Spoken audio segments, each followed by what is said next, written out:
Hello students, हम लोग stability of complex compound के बारे में पढ़ रहे हैं ना। ये पुराने एनसीईआरटी में है, न्यू एनसीईआरटी में पिछले साल वाले में है, इस बार वाले में नहीं है। लेकिन स्टेबिलिटी ये समझना ज़रूरी है, इस पर नीट में पहले क्वेश्चन भी आए हुए हैं। तो stability of complex compound, complex compound का जो स्टेबिलिटी होता है ये दो तरह का होता है। एक होता है काइनेटिक स्टेबिलिटी और एक होता है थर्मोडायनेमिक स्टेबिलिटी। काइनेटिक स्टेबिलिटी क्या है? जैसे मान लीजिए कोई एम यहाँ पर कॉम्प्लेक्स मान लीजिए है MlX और वहाँ कोई दूसरा एक लिगेंड है, ये क्या करेगा यहाँ पर L डैश, तो ये क्या कर सकता है कि मेटल से यहाँ पर लिगेंड को हटाकर वहाँ L डैश आ जाएगा और फिर L एक का अलग हो गया।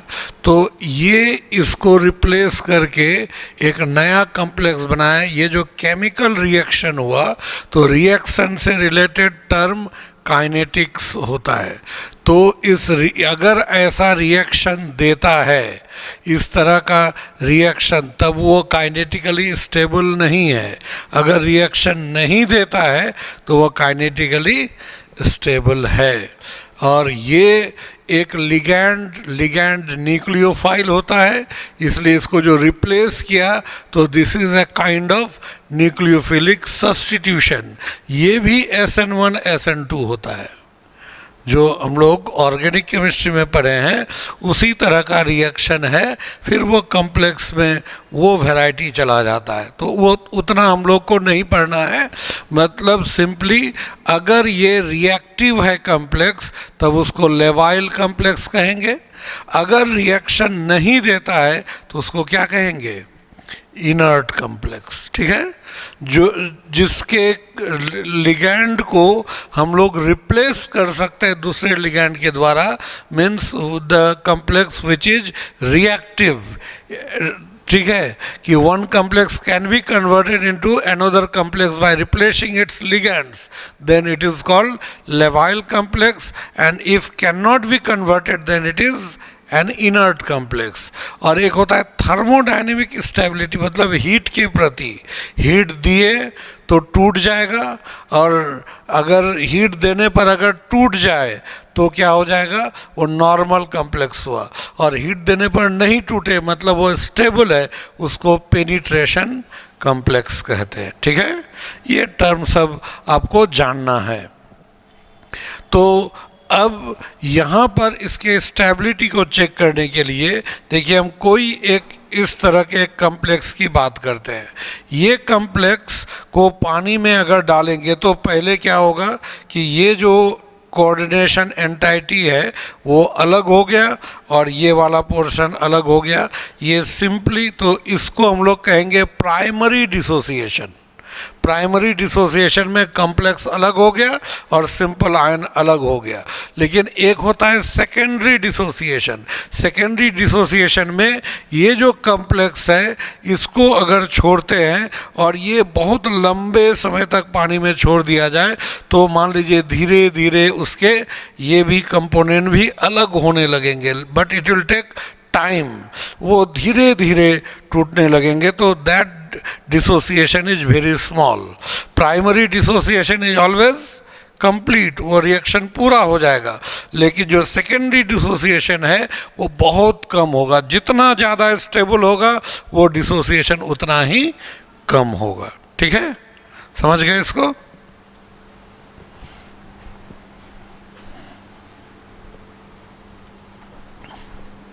तो next, the stability of a complex is measured by the equilibrium constant of secondary dissociation of the complex. This dissociation constant is known as instability constant. Instability constant, इसको हम लोग ये कह सकते हैं measured by equilibrium constant of secondary dissociation. देखिए इसको हम लोग यहाँ पर इस तरह से लिखेंगे, यहाँ पर हम बता रहे हैं, आप लोग केमिकल इक्विलिब्रियम में एक पढ़े होंगे कि मान लीजिए कोई एक रिएक्शन है, यहाँ पर रिएक्शन है ए और बी और ये रिवर्सिबल साइन है और इस जगह यहाँ पर सी बना, तो के सी बराबर हम लोग लिखते हैं क्या, concentration of c by concentration of a फिर कंसंट्रेशन ऑफ बी लिखते हैं ना, ये लिखते हैं। इसमें बताइए के सी का वैल्यू क्या होता है। अगर इसका वैल्यू ये मेजर करता है कि नहीं, ये इक्विलिब्रियम कांस्टेंट का इम्पोर्टेंस जो एप्लीकेशन में ये बताए होंगे, जो केमिकल इक्विलिब्रियम पढ़े हैं उसमें ये हमने बताया है कि ये जानने में मदद करता है कि रिएक्शन किस हद तक आगे गया है, और इसका वैल्यू जितना ज़्यादा होगा रिएक्शन उतना क्या गया होगा, आगे गया होगा, है ना। जितना मतलब के सी का वैल्यू ज़्यादा मतलब सी का वैल्यू ज़्यादा, ए और बी का वैल्यू कम, तो सी का वैल्यू ज़्यादा मतलब प्रोडक्ट ज़्यादा बना होगा, और रिएक्टेंट कम है, इसका मतलब के सी का वैल्यू ज़्यादा होने का मतलब प्रोडक्ट ज़्यादा परिमाण में है और रिएक्टेंट कम परिमाण में है, मतलब प्रोडक्ट ज़्यादा स्टेबल है। तो इसका वैल्यू जितना ज़्यादा हम कह सकते हैं कि प्रोडक्ट उतना ज़्यादा स्टेबल है, इसका वैल्यू जितना कम प्रोडक्ट उतना कम स्टेबल है, ये कह सकते हैं हम लोग। तो यही बात है, इसमें हम लोग इसी चीज़ को लेते हैं क्या, यहाँ पर इसी पॉइंट को कि एक कॉम्प्लेक्स हम लोग लिए, जैसे क्या था FeCN होल 6 और यहाँ पर 4 माइनस, तो ये जो टूटा होगा तो टूट कर क्या बनाया होगा Fe डबल प्लस और क्या बनाया होगा 6Cn माइनस। तो इसका अगर के सी लिखेंगे तो क्या होगा, इसका के सी लिखेंगे तो ऊपर में Fe डबल प्लस होगा ना, फिर Cn माइनस पर पावर कितना 6 और नीचे FeCN 6, इसका कंसंट्रेशन होगा या नहीं। तो यहाँ पर अगर K का वैल्यू ज़्यादा है, ये Kc का वैल्यू अगर ज़्यादा है इस जगह, इसका मतलब प्रोडक्ट ना ज़्यादा स्टेबल हुआ, तो ये तो इसका स्टेबिलिटी कम हो गया ना, हमें तो कॉम्प्लेक्स का स्टेबिलिटी देखना है, इसीलिए इसका मतलब यहाँ Kc अगर ज़्यादा है मतलब कॉम्प्लेक्स का स्टेबिलिटी कम है, ये ना हुआ, कॉम्प्लेक्स का स्टेबिलिटी कम, इसलिए Kc जितना ज़्यादा ये उतना कम स्टेबल, और इसीलिए यहाँ उल्टा ये नाम रखा गया क्या, इंस्टेबिलिटी कांस्टेंट। मतलब इंस्टेबिलिटी कहा जाता है, अनस्टेबल होता है लेकिन अनस्टेबिलिटी नहीं होता है, उसका होता है ना, पॉसिबल का असंभव का अनपॉसिबल नहीं होता है, बहुत लोग कहते हैं अनपॉसिबल नहीं, इम्पॉसिबल। उसी तरह स्टेबल का क्या होता है, वो अनस्टेबल होगा लेकिन स्टेबिलिटी का उल्टा अनस्टेबिलिटी नहीं होगा, इंस्टेबिलिटी होता है, ठीक है। तो इसलिए इंस्टेबिलिटी कांस्टेंट मतलब इसका वैल्यू जितना ज़्यादा होगा कॉम्प्लेक्स की स्टेबिलिटी उतनी ही कम होंगी, ठीक है, आया समझ में। अब है, लेकिन अब उल्टा लेते हैं, इफ इंस्टीड ऑफ डिसोसिएशन, मतलब यहाँ जो कॉम्प्लेक्स डिसोसिएट किया उसके जगह पे we take formation of a complex ion in the solution, the reaction will be reverse of the above, मतलब हम उसका उल्टा कर दिए, अब कॉम्प्लेक्स का फॉर्मेशन की बात कर रहे हैं, तो फॉर्मेशन की बात करेंगे तब यहाँ क्या कहलाएगा Ks स्टेबिलिटी कांस्टेंट, और तब यहाँ हो जाएगा ये फिर FeCN होल 6 और इसका कंसंट्रेशन, और नीचे हो जाएगा यहाँ Fe डबल प्लस का कंसंट्रेशन, और फिर क्या हो जाएगा यहाँ पर Cn माइनस का कंसंट्रेशन, इस पर पावर 6 हो जाएगा। इस तरह से हम लोग ये स्टेबिलिटी कांस्टेंट हम लोग फाइंड करेंगे, ठीक है। इस तरह से स्टेबिलिटी को हम लोग फाइंड करेंगे, ठीक है। ऐसे हम लोग यहाँ पर लेंगे। तो यहाँ स्टेबिलिटी कांस्टेंट का वैल्यू अगर ज़्यादा होगा तो ये ज़्यादा स्टेबल होगा। इसका मतलब यहाँ के एस जितना ज़्यादा, प्रोडक्ट यानी कॉम्प्लेक्स की स्टेबिलिटी उतने ही अधिक होगी, ठीक है। सीधा ये हुआ मैथमेटिकल मेजरमेंट ऑफ स्टेबिलिटी, ठीक है। मैथमेटिकली इसको मेजर करना है। अब इसी को अलग अलग फॉर्म में, स्टेप में भी हम लोग ले सकते हैं, अलग अलग स्टेप में। इसी कॉम्प्लेक्स के बनाने को हम लोग फिर अलग अलग स्टेप में अगर लेंगे तो देखिए ऐसा हो सकता है कि सबसे पहले हम लोग क्या किए, Fe डबल प्लस एक Cn माइनस आया और एक ये यहाँ पर बनाया Fe और Cn और यहाँ पर कितना हो जाएगा, अभी एक प्लस रहेगा, ये कॉम्प्लेक्स बना। तो यहाँ पर इसका कांस्टेंट K1 मानेंगे। तो K1 बराबर क्या हो जाएगा, Fe Cn और ये प्लस इसका कंसंट्रेशन और नीचे क्या हो जाएगा Fe डबल प्लस और फिर क्या हो जाएगा यहाँ पर Cn माइनस।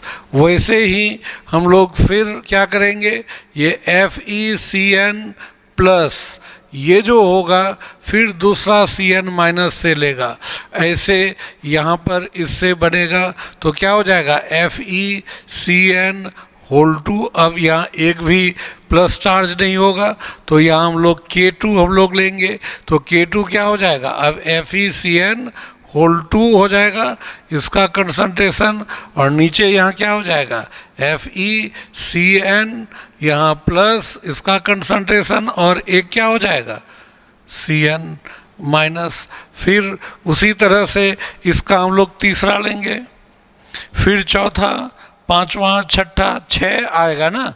पहला Cn के साथ कॉम्प्लेक्स बनाया तो K1, दूसरा के साथ K2, फिर K3, K4, K5, K6 और सबको अगर जोड़ देते हैं इक्वेशन यहाँ पर उसी तरह से यहाँ आएगा K FeCn होल टू, फिर एक Cn माइनस, यहाँ से जुटेगा FeCn होल 3 और एक माइनस हो जाएगा, फिर FeCn होल 3 माइनस, इसमें फिर Cn माइनस जुटेगा तो ये क्या बना देगा FeCn होल 4 और 2 माइनस, फिर यहाँ पर FeCn क्या हो जाएगा होल यहाँ पर 4, यहाँ पे 2 माइनस, फिर एक Cn माइनस जुटेगा तो यहाँ क्या बना देगा FeCn होल 5 और 3 माइनस, फिर यहाँ FeCn होल 5 और 3 माइनस और प्लस Cn माइनस कितना हो जाएगा यहाँ पर FeCn होल 6 और ये 4 माइनस, ऐसे कॉम्प्लेक्स बन गया। तो इसका यहाँ पर इसके लिए हम लोग को K3 होगा, इसके लिए K4 होगा, इसके लिए K5 होगा और इसके लिए क्या हो जाएगा K6 और सबको अगर ऐड कर देते हैं तब हम लोग को क्या मिलेगा, सबको ये इक्वेशन आ जाएगा। क्या हो जाएगा Fe डबल प्लस और इधर Cn माइनस ये 6 और तब यहाँ पर बन जाएगा FeCn होल 6 और इस पे यहाँ पर 4 माइनस हो जाएगा। तो इसका अगर हम लोग लेते हैं Ks तो बताइए Ks बराबर क्या होना चाहिए, बताइए क्या होना चाहिए। सभी इक्वेशन को ऐड करते हैं ना, सबको ऐड करेंगे तो इक्विलिब्रियम कांस्टेंट सबका मल्टीप्लाई हो जाता है, होता है ना। तो K1, K2, K3, K4 और K5 और फिर K6, इसी को ये Ks को आपको NCERT में यहाँ बीटा से लिखा गया है। इसको इस स्टेबिलिटी कांस्टेंट को या तो Ks से लिखिए या इसको लिखा गया है बीटा, ठीक है, बीटा यानी स्टेबिलिटी कांस्टेंट। यहाँ क्या होगा, जितने स्टेप में रिएक्शन होंगे सबका इक्विलिब्रियम कांस्टेंट का वैल्यू अगर दिया हुआ है, सबको मल्टीप्लाई करके हम लोग स्टेबिलिटी कांस्टेंट निकाल सकते हैं। ठीक है, क्लियर। और ये स्टेबिलिटी कांस्टेंट ज़्यादा होगा तो कॉम्प्लेक्स की स्टेबिलिटी अधिक होगी, और इंस्टेबिलिटी कांस्टेंट अगर ज़्यादा होगा तो कॉम्प्लेक्स की स्टेबिलिटी कम होगी। दोनों एक दूसरे का रिवर्स है, अपोजिट है। ठीक है, समझ गए।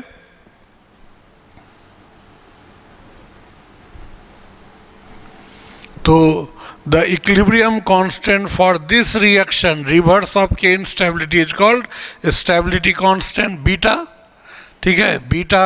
तो इसमें क्या होगा, प्रोडक्ट ऊपर होगा और रिएक्टेंट नीचे, तो कॉम्प्लेक्स ऊपर लिखे, ये रिएक्टेंट नीचे। और इसमें the more is the value of beta the more is the stability of the complex, सीधा। तो यहाँ देखिए चार अलग अलग सिस्टम हम दिए हैं, चारों का स्टेबिलिटी कांस्टेंट है। किसका स्टेबिलिटी कांस्टेंट सबसे ज़्यादा है,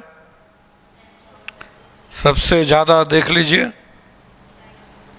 तो यहाँ पर देखिए NH3 से कॉपर के साथ कॉम्प्लेक्स बन रहा है और Cn, तो इन दोनों में कॉपर में देखिए दोनों सेम टाइप ऑफ कॉम्प्लेक्स बना रहा है, चार चार लेकर के, लेकिन अमोनिया के साथ इतना, Cn के साथ इतना, तो Cn के साथ तो ज़्यादा स्टेबल कॉम्प्लेक्स बना रहा है।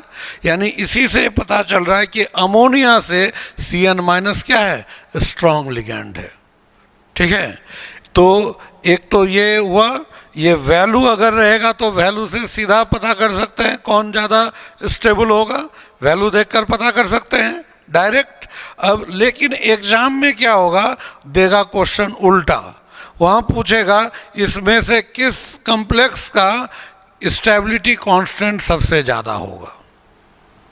अब स्टेबिलिटी कांस्टेंट ये था मैथमेटिकल मेजरमेंट स्टेबिलिटी का, अब इसको कंपेयर करना है किससे, थियोरेटिकली, कि हम कैसे स्टेबिलिटी कंपेयर कर सकते हैं। ठीक है, तो उसमें बताया जाता है ये जो मेटल है और उसके साथ लिगैंड, और तब ये बनाता है, ये यहाँ पर आपको कॉम्प्लेक्स का फॉर्मेशन करता है।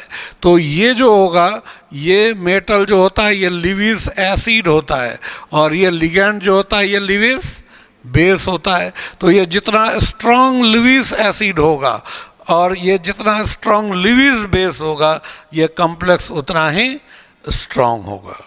ठीक है, तो जो जितना स्ट्रॉन्ग लिगैंड होगा, जो जितना स्ट्रॉन्ग लिगैंड होगा मेटल के साथ उतना टाइटली बाइंड होगा, इसके वजह से कॉम्प्लेक्स उतना ही ज़्यादा स्टेबल हो जाएगा। ठीक है, तो लिगैंड जितना स्ट्रॉन्ग, ये कॉम्प्लेक्स उतना ही स्टेबल।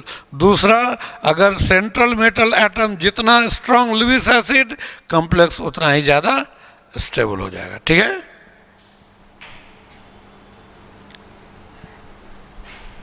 तो यहाँ पर है the following are the important factor that effect the stability of a complex. ये चीज़ यहाँ पर आपको देखना होगा, स्टेबिलिटी को इफेक्ट करने वाले ये फैक्टर्स है। कौन कौन से फैक्टर हैं?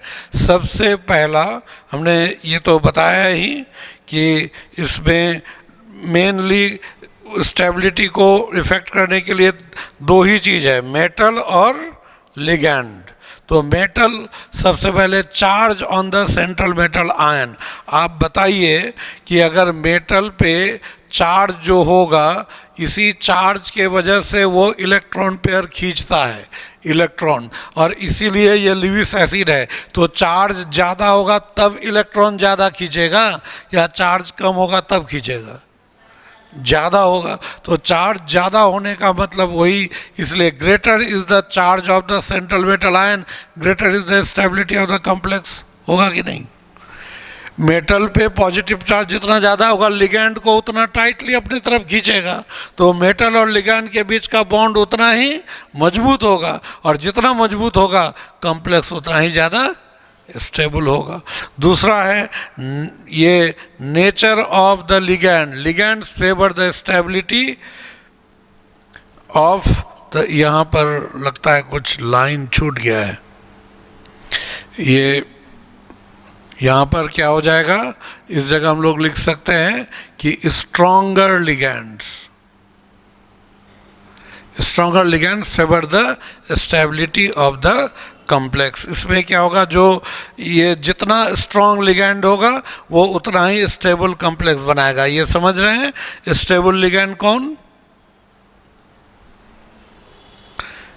वो स्पेक्ट्रोकेमिकल सीरीज बताए थे पहले, ligand field theory, crystal field theory में स्पेक्ट्रोकेमिकल सीरीज लिगैंड का एक ऑर्डर बताए थे कि शुरू में जो लिगैंड है वो वीक फील्ड लिगैंड है, बीच में बॉर्डर, और फिर उसके बाद स्ट्रॉन्ग फील्ड लिगैंड बताए थे ना। तो वो लिगैंड का जो स्पेक्ट्रोकेमिकल सीरीज है, तो बाद वाले लिगैंड्स है वो स्ट्रॉन्गर लिगैंड्स होते हैं। तो जो स्ट्रॉन्गर लिगैंड्स होगा वो स्टेबल कॉम्प्लेक्स बनाएगा, जो वीक लिगैंड होगा वो स्टेबल कॉम्प्लेक्स नहीं बनाएगा। और ये एक इम्पॉर्टेंट फैक्टर है, ये पूछा जाता है अक्सर कि अगर आपको क्वेश्चन में दिया है कि इसमें से किसका स्टेबिलिटी कांस्टेंट सबसे ज़्यादा है, तो आप एकदम सीधा ढूंढिए, क्या चारों चॉइस में ढूंढिए कहाँ चिलेटिंग लिगैंड है, क्योंकि वही सबसे ज़्यादा होगा। और चारों चॉइस में एक ना एक कॉम्प्लेक्स ऐसा होगा जहाँ चिलेटिंग लिगैंड मिलेगा आपको। तो यहाँ chelating effect, complex compound containing chelating ligands are more stable than the complex containing unidentate ligand. The stabilising effect of chelating ligand is known as chelating effect. ठीक है, तो चिलेटिंग लिगैंड मतलब बताए थे ना, चिलेटिंग लिगैंड बाइडेंटेड या polydentate ligand जो metal के साथ जुटकर रिंग का फॉर्मेशन करता है। तो जो चिलेटिंग लिगैंड होगा वो हमेशा स्टेबल कॉम्प्लेक्स होगा, वो स्टेबिलिटी को बढ़ाता है। इसलिए आपको अगर एग्जाम में ऐसा क्वेश्चन आए कि इसमें से किसका स्टेबिलिटी कांस्टेंट सबसे ज़्यादा है, तो वहाँ खोज के देखिए कि आपको पता चलेगा कौन, जो जहाँ पर चिलेशन है सीधा उसको टिक कर देना है। ठीक है, हाँ हाँ, जो भी चिलेशन कोई भी है ना, वो तो है ना चिलेटिंग।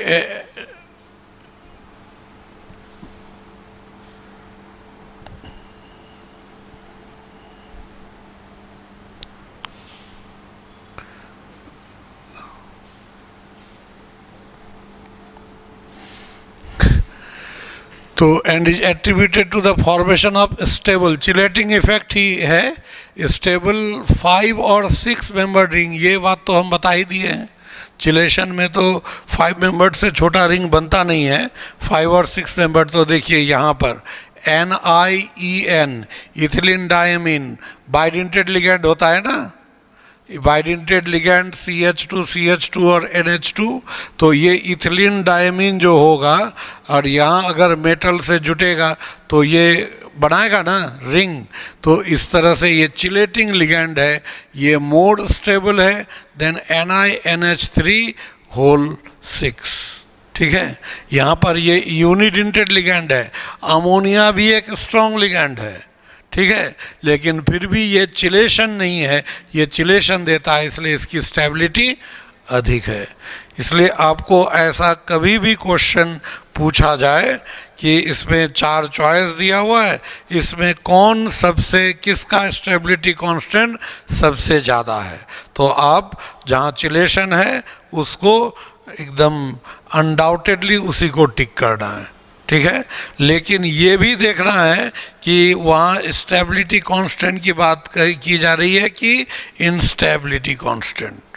ठीक है, ये दोनों चीज़ को इतना तो ध्यान रखना पड़ेगा, है ना, नहीं तो बस है ना, वो डॉक्टर में नहीं कहा जाता है कि आँख में दर्द हो तो बैरल गन खाइए, पेट में दर्द हो तो आँख में सुरमा लगाइए, है ना, नहीं तो वही होगा, वैसा ही डॉक्टर बनिएगा, है ना। मतलब समझ में आया ना कि आँख में कुछ होगा तब ना सुरमा लगाता है, तो बोलता है पेट में दर्द है तो आँख में सुरमा लगाइए, और आँख में दर्द है तो बैरल गन खाइए। पेट में दर्द होगा तब ना बैरल गन लिया जाता है,